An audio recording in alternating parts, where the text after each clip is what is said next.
Hello, I am Zach Shelton, and I'm here talking about the History Festival that went on recently at Murray Forest Park here in Bedford.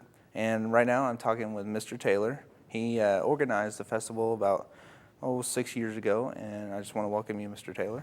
Thanks for having me. Cool. Could you tell us a little bit about this year's festival? Well, the Lawrence County History Festival, it's the 6th year, and we have a twofold purpose of the festival. Is one, to educate the community about history and about not only local history, but the history of our country. And then two, we added a new component to the History Festival this year with the Oral History Project for Veterans. And that was something that we did with the kickoff this year. So at 9:45, we had a parade of heroes with veterans and reenactors, living historians, and we marched a short distance to Stalker School, where we had an oral history program in which we had a kickoff this year. Cool. And in a moment, we're going to show the audience a little video of the oral history program that opened the festival Saturday. You had some special speakers at the program. Tell us about these individuals. We felt honored to be able to obtain the two speakers we had.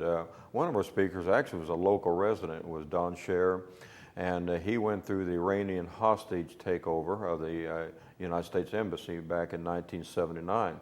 And for 444 days, they held these hostages and were released in 1980. And he's a local man that was able to come out, and he was one of our guest speakers. And then we had Jim O'Donnell, and Jim O'Donnell is a very, very pleasant man that we've had the opportunity to get to know. That he was one of the survivors of the USS Indianapolis. In July of 1945, their ship was hit by an enemy submarine, torpedoed, and went down in a matter of about 12 minutes. And these men were stranded for a few nights in shark-infested waters. Only 317 of these men of that proud ship survived this, and Jim O'Donnell was one of the survivors. And I believe he mentioned there were only about 83 of them left. And so it was an honor to have both of these men in on that day. Cool. Okay, let's take a look at the program.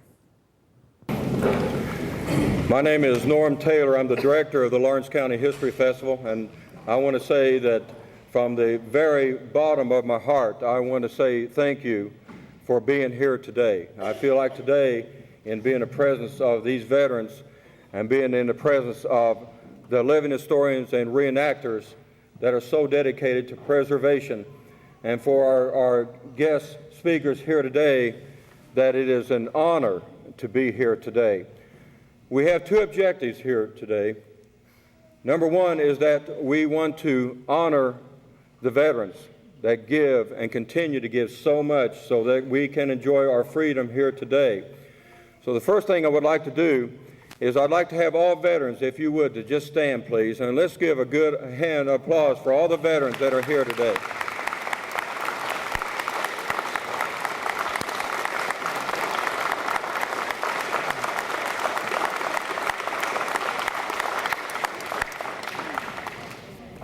Thank you. I want to introduce a couple or three people to you today. First of all, we've had a couple gentlemen that has been instrumental of getting this project going. Before we leave today, I'm going to be talking about the Oral History Project that we're going to be continuing this afternoon at 1 o'clock for all veterans that will be giving your story about your time in the service. And we're going to preserve this. We're going to use these for the schools, for the local museums, for anybody that is interested in preserving the history. We will have these available to you later on. But I'd like to introduce to you Doug Hill. Doug is sitting right out here in the front. Doug did his time in the service during the 1960s, the Vietnam era. He has been a great help in putting this together. Doug Hill, would you stand, please?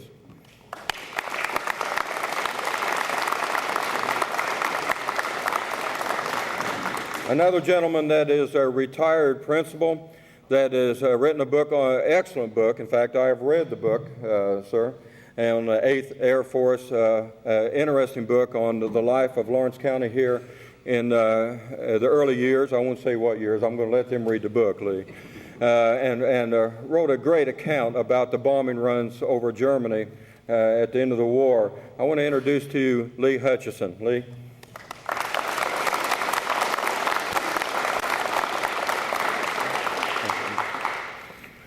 There are many people that I need to thank. I'll say that for later. But another gentleman we have just to my left here is our state representative. His name is Eric Cook. Eric is, I told him to keep it I said just a few words now, Eric. And so I think that he will try to honor that, but it's a privilege to have Eric with us today. Thank you, Eric. Thank you. Thank you, Norm. And the Gettysburg Address was a few words, and that's what I try to keep in mind. Well, good morning, and thank you for having me here. And I might speak without the microphone if everybody can hear me. Each year, History Fest brings history to life, out of the dusty books and into our lives in a living and breathing way. This is important because we learn from history, our customs, our tradition, our culture, and our heritage. And maybe most important of all, the lessons of history, because it's been said, those who do not learn the lessons of history are doomed to repeat the mistakes. Now here today, we're so fortunate to have with us heroes whose important stories will help us understand the past, deal with the present, and plan for the future. So I leave you with this thought. Each and every one of us can influence history in either a positive or a negative way.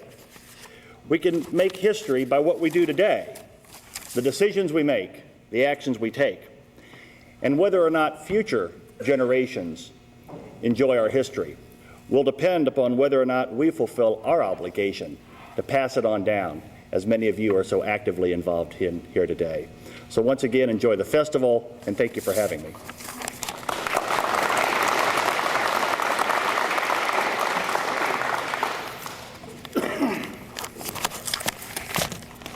This is a kickoff for the oral history program. All my life, I remember my father, which was a Korean War veteran. He told me stories about his time in Korea. Dad passed away.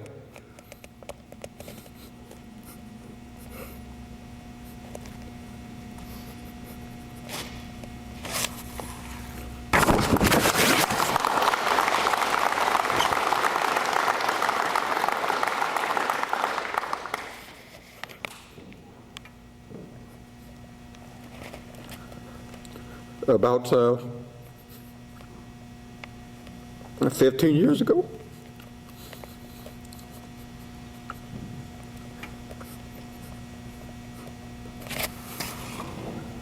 One night, I was just by myself.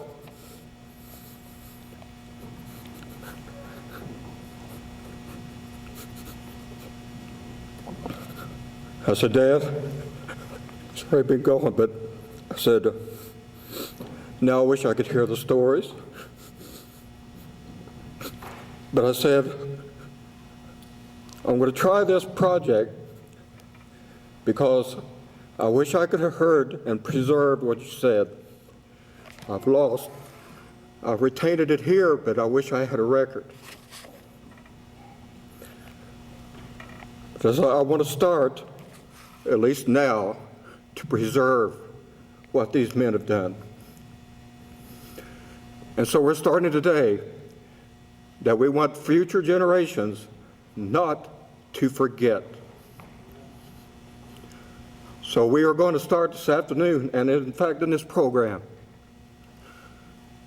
to preserve the valuable things that these people have to say. We want you to know there was a letter that was written not too long ago that Lawrence County didn't care about their veterans. I don't know who wrote the letter, but I disagree. I believe we do care. And today we're going to start preserving their legacy. Dad, I didn't get yours, but I'm going to start getting several others. And I want to get the stories of the World War II and the Korean and the Vietnam and the Iraq, their stories, so my grandchildren and their grandchildren will have this record. I remember back in 1979 through 1981. In fact, it was November 4th, sitting in front of the television as diplomats and U.S. citizens were taken captive and held in Iran. One of the gentlemen that I'm introducing to you now was actually one of these hostages, and he's here to tell you the story. Let's give a great hand, ladies and gentlemen, for Don Scherer.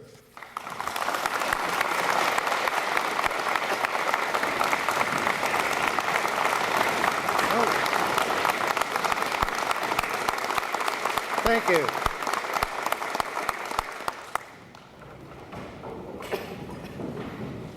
I haven't seen this many guns since my last jail cell.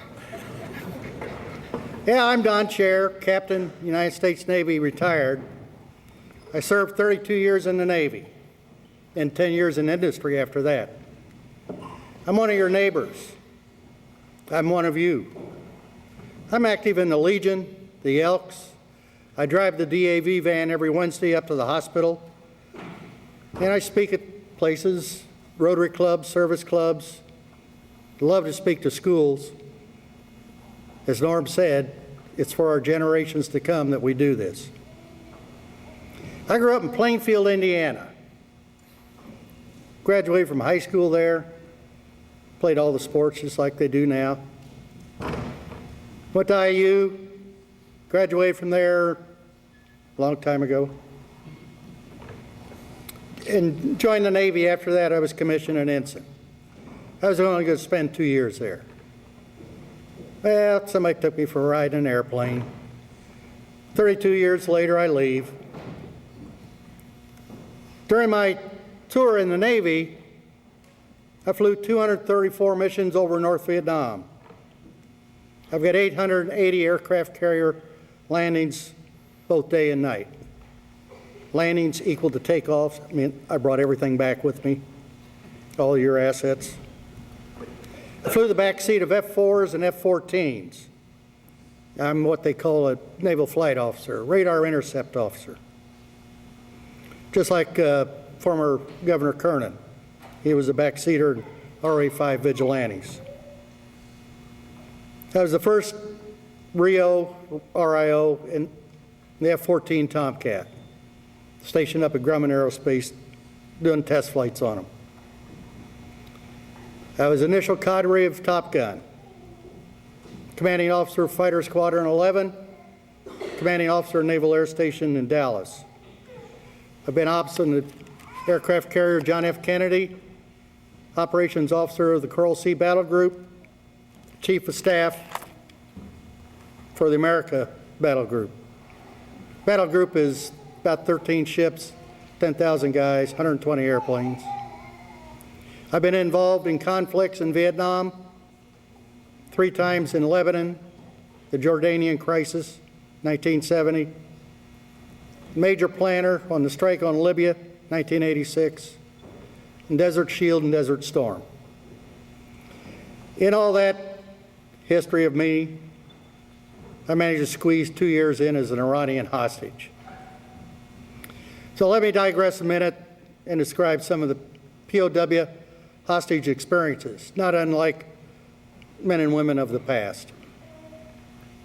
You usually woke up in the morning, looked around, said, damn, I'm still here. The food was not the finest cuisine in the world. The norm was meager rations of rutabagas, potato soup, or some form of rice, none of it which was ample. My favorite was rice with mutton grease on it. As others did, I lost weight. I lost 40 pounds during my incarceration. My favorite meal, 1980 Thanksgiving. I was in my jail cell. They brought in a little tin, much like a tuna fish tin, and a plate of rice. They'd heated it up and scorched the label on the outside. So I just dumped it on the rice and started eating. The guard comes running into the room, says, no eat, no eat. I said, why not? It's tasty. He held out a can, said Tabby cat food on it. That was my Thanksgiving dinner of 1980. Intimidation, interrogation, and mistreatment were the norm throughout our captivity. Guns, blindfolds, threats of trials, try us for being spies, and execute us.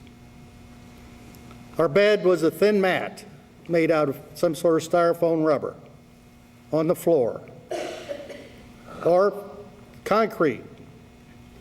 Other POWs, dirt floors, wooden floors.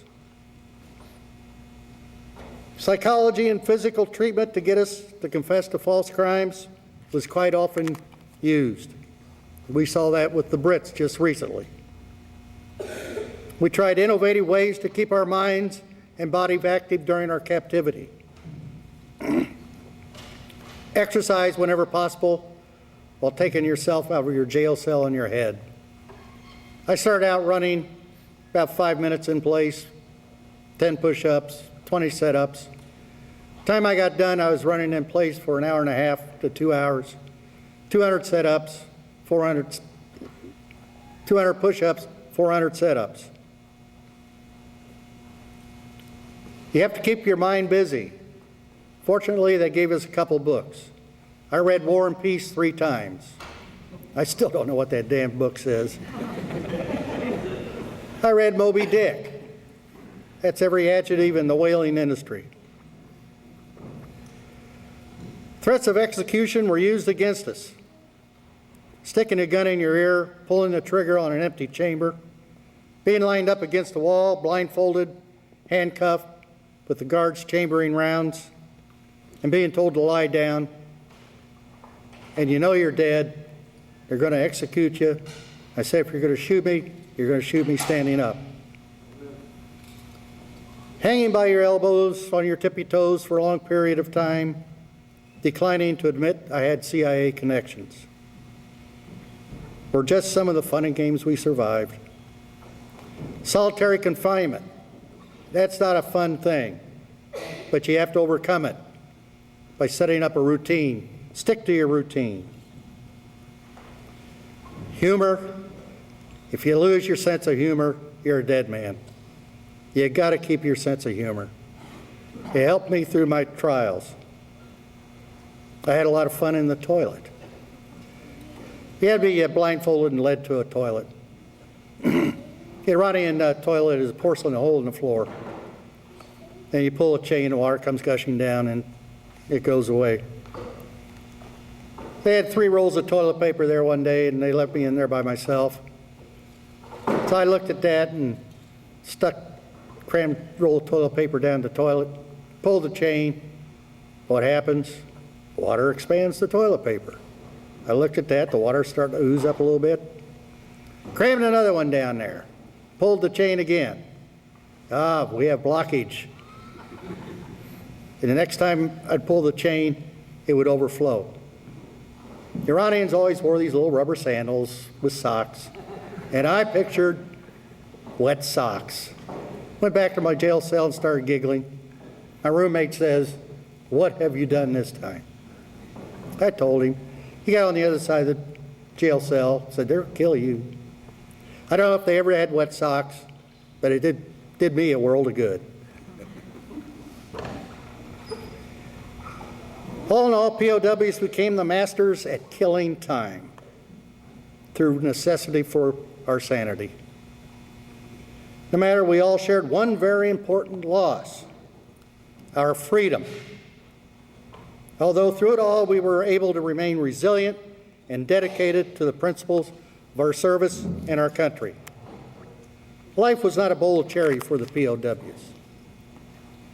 But all that aside, even before that, I, as others, we put our bodies through rigorous service.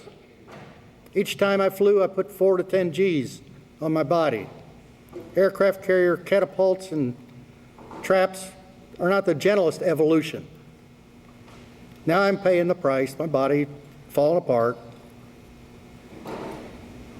My youthful exuberance and dedication, as others have done in other ways, the spirit of indestructibility of youth, bulletproof forever.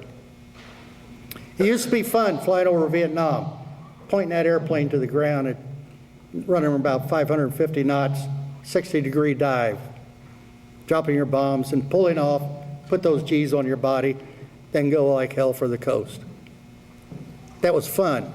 I look back at it now and say, you stupid guy. That wasn't fun. We were in danger. As a van driver, I've asked the fellows I take to the VA hospital what experiences they have been through. Most are World War II and Koreans, vets. Their stories of battles from North Africa, Sicily, Anzio, Southern Europe, the Pacific Theater, entering Nazi and Japanese prisoner camps are all inspiring. These were young men who fought, died, and suffered for their country. If you know a vet, get him to tell him stories so they can be passed on to future generations. A group I meet with, former POWs, keep me mesmerized with their stories of survival amongst the most horrid conditions. But they survived. Too many didn't. And these gents became stalwart citizens of their communities. George Orwell once said, "People sleep peaceably in their beds at night only because rough men stand ready to do violence on their behalf." We need to indelibly etch these rough men and women in our brains and thank them every day for their gift, our freedom. President Calvin Coolidge once said, "The nation which forgets its defenders will itself be forgotten." We cannot afford to forget. GBA and STT, God bless America, support the troops. Thank you very much.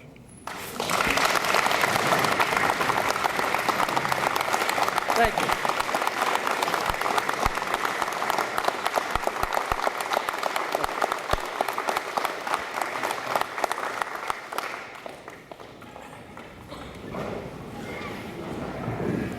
Thank you, Don. We also have some other gentlemen that I wanted to make sure that get acknowledged that are up here. I know that they are familiar people around the area. If you gentlemen would kind of just stand and give your name and when you had your period of service. Frank, we'll start with you. My name is Franklin Turner, and I served from November 43 to February 6, 1946.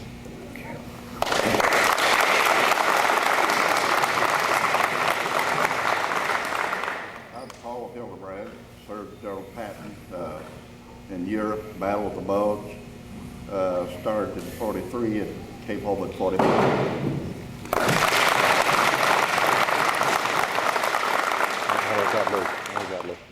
My name is Joe Henley. I was in the Navy Seabees for 20 years.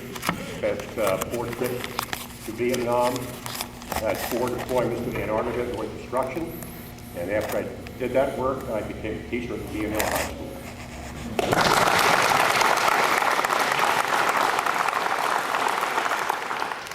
As you can see by an earlier statement, when I feel like I'm in the presence of greatness, do you feel that today?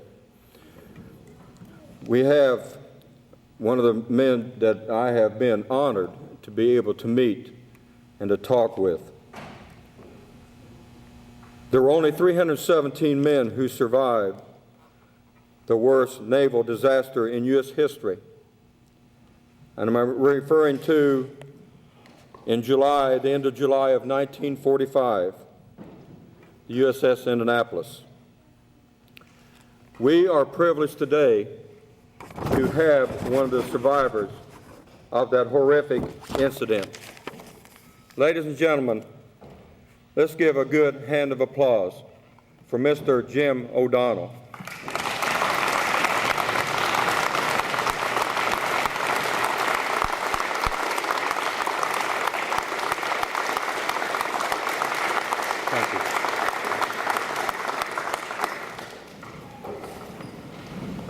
Thank you very much. Can you hear me?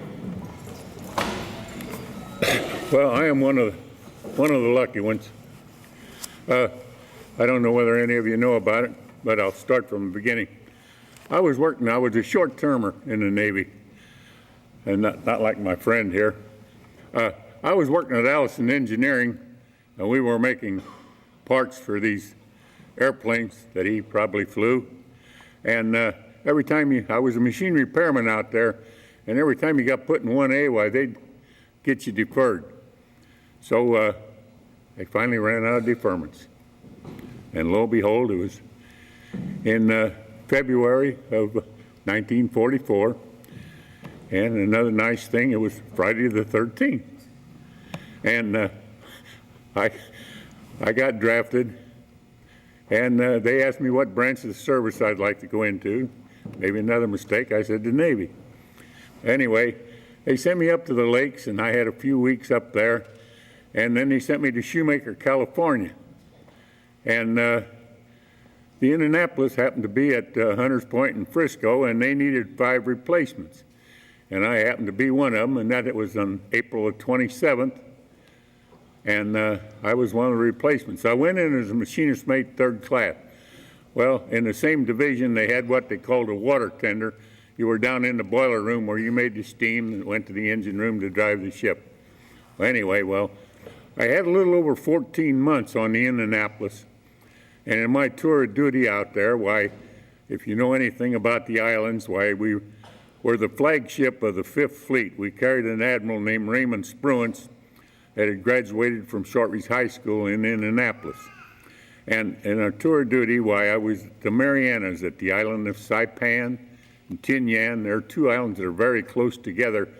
There's only about a 4-mile channel between those 2 islands. And then Guam, about 90 miles south of there. They're called the Mariana Islands. And then we were under the 3rd Fleet. We went to Peleliu and Anguar under Admiral Halsey. We were not the flagship there. And then we were back to Iwo Jima, and we chased the Jap fleet away from there. And you always hear about the flag on Mount Suribachi. That was one thing out to sea. You could see that flag on the mount from way out to sea. And then another thing, I was up on the deck when I shouldn't have been, but I was watching a tank go up the side of the hill, big puff of smoke. There's nothing there. And then at Okinawa, we took a suicide plane. Happened to be sleeping down in my bunk that day. And I usually didn't sleep down there because it was so hot, you'd usually wake up in a pool of water. Anyway, I was, and the ship took an awful list. They battened down the hatches, and you had to come up out of the scuttle hole in there like a bunch of rats coming out of a hole. And anyway, we limped back to the small island there, and they put a patch on us. We limped back to the United States doing 6 knots in the middle of a cargo fleet to Mare Island, Vallejo, California.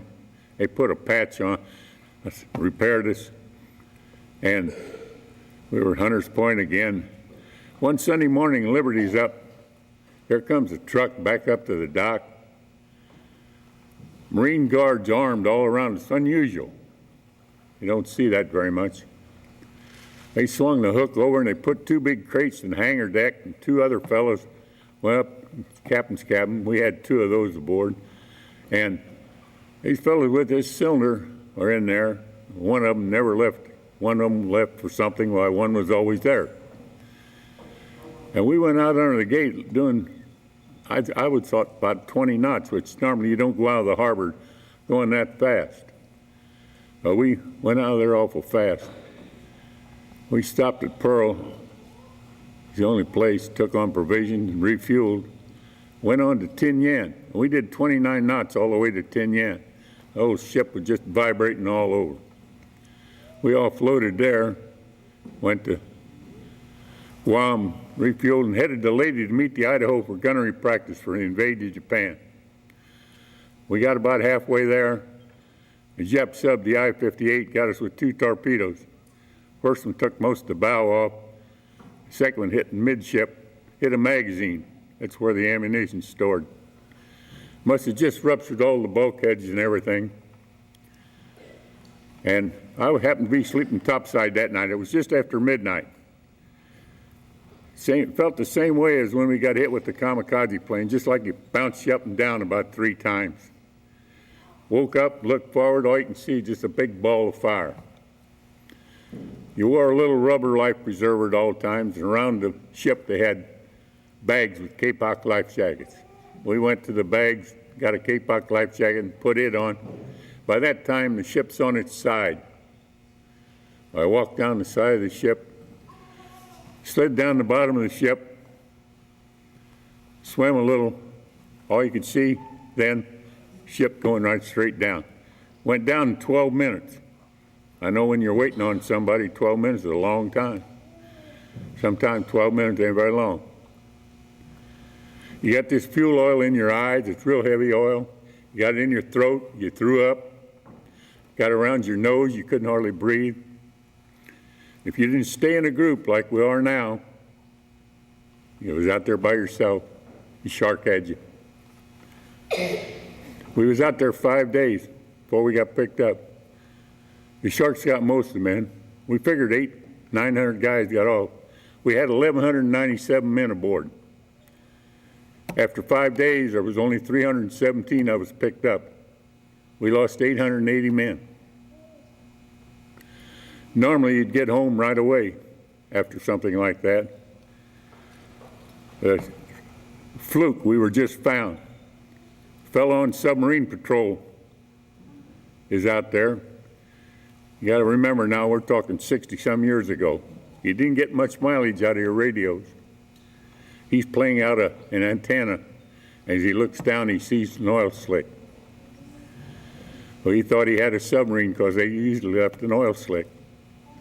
He come in real low with his bomb bay doors open, ready to dump a couple of depth charges, when he seen guys waving their hands.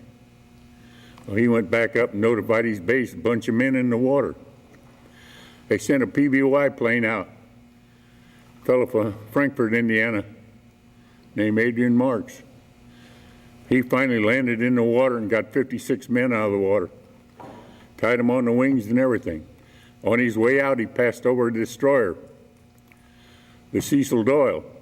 He told him where he was going. He turned and headed that way. Commanding officer of that was Graham Claytor, who later became Secretary of the Navy under Carter. He got there the next day, and they offloaded this airplane, men onto the Cecil Doyle. The next day, other ships got there. I was picked up by the USS Bassett, an attack transport. I was taken to Samara in the Philippines, and some of the fellows were taken to Peleliu, the hospitals there. I guess it was 2 to 3 weeks. We were all transferred to the hospital on Guam and the submarine risk camp. And normally you'd have got home right away after something like that, but due to the fact that they had dropped the bombs, the one we took over was dropped on Hiroshima, the Enola Gay. Flew it. You've always heard of the Enola Gay, and that's the one that it flew and dropped on Hiroshima. And so we didn't get home I didn't get home till the end of September, because they sent all the ships to Japan to get the prisoners of war. Of course, some of those poor guys had been there anywhere from 2 to 4 years, which was right. And when my leave was up, why, you know, the war had been over quite a while then, so I thought, well, they'll send me to the lakes to get out. And when I reported back to the federal building, the guy says, you might as well go home. You're not leaving till tomorrow. So I said, well, you got any idea where I'm going? He said, yeah, you're going to the West Coast for new construction. So they send me back to the West Coast for a new ship. And you got on under a point system in World War II. And I had a little over 14 months on the Indianapolis. And when I finally got transferred into the new construction pool, I can't use the words the guy used, because you got to remember, guys needed a few more points. They put them on a ship and sent them out to bring some guys back that needed to come back because they had their points already. And this guy maybe needed to gain 6 points, so he'd be sent out to take these guys back home, get out. Anyway, when I got in there, well, I was within a half a point of having enough points to get out. And so they sent me back into the receiving ship, and I did get sent up to the lakes to get out. And I did get out in January of 46. So I had a little over 14 months on the Indy and a week less than 23 months in the service. But in that time, I did see quite a little bit. The ship had gained what they call battle stars. I'd gained 10 of them, and I'm entitled to 5 of them. So got to come home. My wife and I, Mary Alice, we've been married 64 years last December. We got to raise a family. We have 3 boys. They're all union electricians. Have a daughter that's one of the head surgical nurses at Community Hospital East there in Indianapolis. And we're very proud of them. And if anybody has any questions about anything, I try to answer them for you. Otherwise, why, I'm very happy to be a part of your program today. And thank you very much.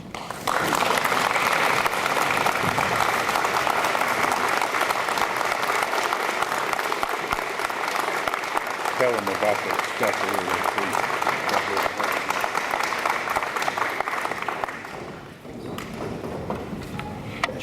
Jim has a book.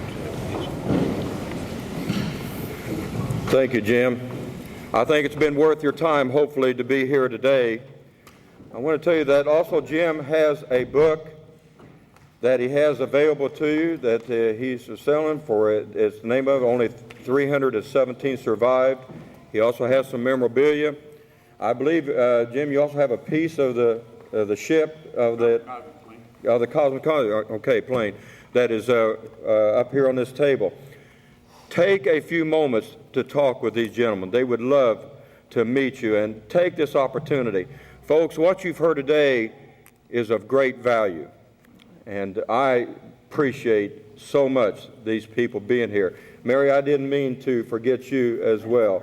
Jim's wife, married 64 years of marriage there. That's quite an accomplishment right there in itself.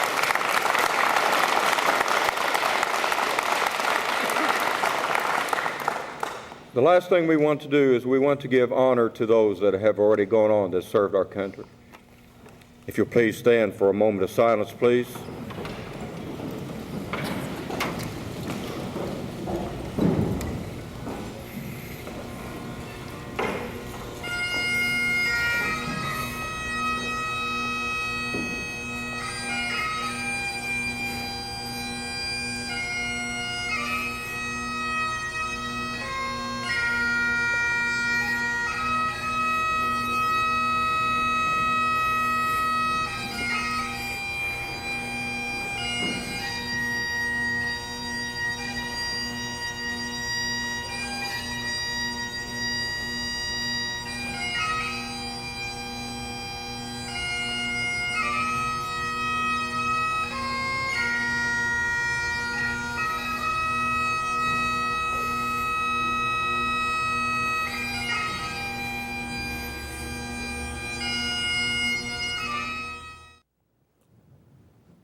Welcome back. I am here talking with Mr. Taylor, the man who organizes the History Festival every year. Mr. Taylor, why do you think the festival is so important to our community? Well, the festival, again, like I'd mentioned earlier in the segment, is we want to educate the people. We want to show how important that what happened in our history, local history, and our country's history, how it influences what happens today. And there was a great debt. There's a great debt that we owe these men that we just had on the program for what they have done for our country. So we want to honor these people. We want to remember what they do. And history is about remembering, about honoring, about preserving. And with the History Festival, with this oral history program that we have started now, it's going to be able to preserve these stories so they're not lost. And that's important. We want, not only in buildings and in books and in music and in so many things we try to preserve, but these oral histories of these men that lived these times in World War II and Vietnam and the Iranian hostage crisis 79 and 80, These are important for us that someday our children, our grandchildren can remember that these men played a vital role in what folded in our country. Okay, and have you started planning next year's festival? It's a year-round project, and actually, yes, I have. We will meet again in May, and we will start the process over again, and it's continually. Actually, before this festival is over, I started looking at the things that we can do differently, the mistakes that were made, and where we can build upon it. So, yes, we're in the process of doing that. Okay, great. Thank you for talking with me about this year's History Fest, and I just thank you guys for watching, and I urge you next year, if you get the chance, go out there and check it out. It's a lot of fun. Till next time, see you later.